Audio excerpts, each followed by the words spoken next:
to BFM's 3 p.m. News. I am your presenter, Naressa Bostwick. On the local scene, the government of St. Vincent and the Grenadines on January 28 received donations to aid in the recovery process post-Hurricane Beryl from the Kingdom of Saudi Arabia. His Excellency Abdullah Mohammed A. Al Sahani, Ambassador of the Kingdom of Saudi Arabia, and the Saudi delegation were present for the handing over ceremony held at Bentinck Square, Kingstown, to hand over 20 containers of medical equipment and supplies to St. Vincent and the Grenadines, valued at $2.5 million. The primary beneficiaries were the Ministry of Health, Wellness and the Environment and the National Emergency Management Organization, NEMO. The Kingdom of Saudi Arabia and the St. Vincent and the Grenadines established relations on October 11, 2023. The National Telecommunications Regulatory Commission, the NTRC, has launched a nationwide information and communication technology ICT survey aimed at assessing the current status of ICTs in St. Vincent and the Grenadines. The NTRC says this important initiative will provide valuable insight that will help shape the future of ICT development in our country. The survey is being conducted online and is open to all households in St. Vincent and the Grenadines. It consists of 46 questions and should take no more than 5 minutes of your time. Complete the survey by January 31st, 2025 via survey.ntrc.vc for your chance to win one of 3 prizes. First place, $1,000 grocery voucher. Second place, $500 electricity bill voucher. And the third place, $300 telecom service bill voucher. To enter the prize draw, participants must provide a contact number or email and the nearest VINLEC poll number to your home. This information will be used solely for contacting the winners and then discarded. The survey can also be completed without entering the prize draw. The NTRC appreciates the public's cooperation and looks forward to your participation. On Sunday, January 26th, officers of the Royal St. Vincent and the Grenadines Police Force executed a search warrant that led to the arrest of Desroy Samuel, age 37, and Kimon Samuel, age 35, both of Sharps, Chateaubriand. During the search, officers recovered a 12-gauge shotgun, later confirmed to be functional, and 26,786 grams of cannabis. Desroy Samuel was charged with possession of a separate 454 grams of cannabis. A total of 27,657 Eastern Caribbean dollars, consisting of EC $9,500 and 6,700 euros, was also seized, suspected to be the proceeds of illicit activity.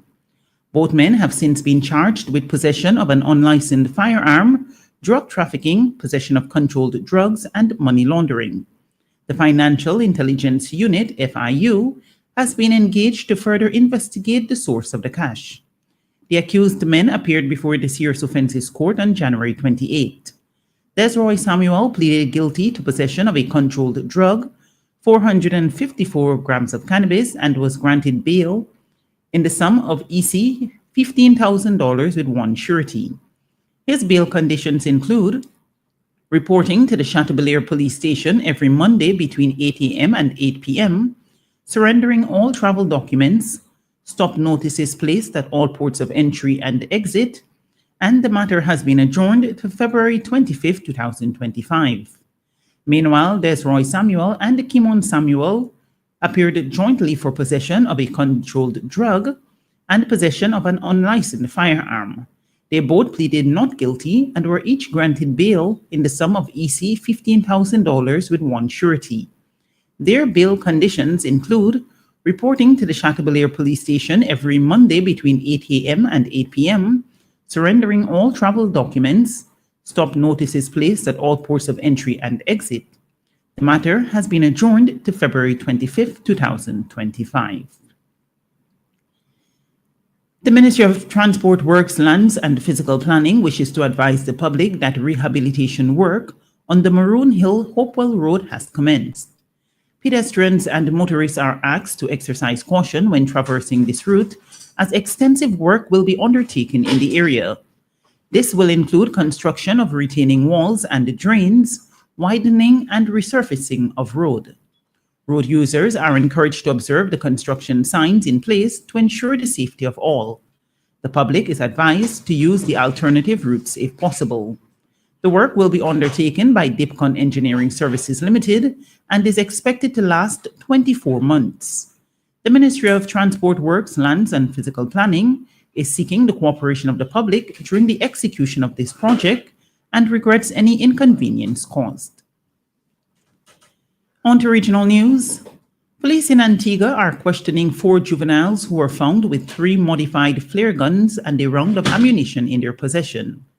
According to the Antigua Observer, on Tuesday, January 28, police officers attached to Grace Farm Police Station were carrying out investigations into a report of battery and found 4 boys between ages 15 and 17 with the modified weapons. A single round of ammunition was also discovered in one of the weapons. They were arrested and taken into custody as investigations continue. The cabinet in St. Lucia has approved the agreement reached between the government negotiating team and the St. Lucia Trade Union Federation for a 13% pay increase for the public sector workers. But the government has acknowledged that negotiations continue with other unions and the staff associations. Under the terms of the agreement, public sector workers represented by 6 affiliates that are signatories to the negotiations protocol will receive salary increases of 6% for the 2022 to 2025 period and 7% for 2025 to 2028. Additionally, the back pay owed to workers will be tax-free and is scheduled for disbursement next month. According to St. Lucia Times, a statement issued by the Office of the Prime Minister on Monday said Cabinet had approved the deal reached by the GNT and the TUF on behalf of the St. Lucia Civil Service Association, St. Lucia Fire Service Association, St. Lucia Medical and Dental Association, St. Lucia Nurses Association, St. Lucia Teachers Union, and the Viewfort Dock and the General Workers Union. It said the 6 associations and unions had endorsed the decisions in principle reached at a December 12, 2024 meeting. And finally on the news at this hour, Caroline Kennedy, the cousin of Robert F. Kennedy Jr., has urged U.S. senators to reject her cousin as America's next Health and Human Services Secretary in a scathing letter released on Tuesday. The message, shared through social media, was sent to senators ahead of RFK Jr.'s questioning by senators today in what could prove a contentious first confirmation hearing. "I have known Bobby my whole life. We grew up together," she wrote. "It's no surprise that he keeps birds of prey as pets because he himself is a predator." Caroline Kennedy added that her cousin's views on vaccines disqualify him from the role of being one of America's leading health policymakers. According to BBC News, in the message published in video form online and sent to senators in a letter, Caroline Kennedy said her decision to speak out was prompted by her concerns about the high-profile role he could have in the Trump administration if confirmed. This has been WFM's 3 p.m. News. I have been your presenter, Naressa Bostwick. Do join us at 5:30 p.m. when we will bring you our next newscast.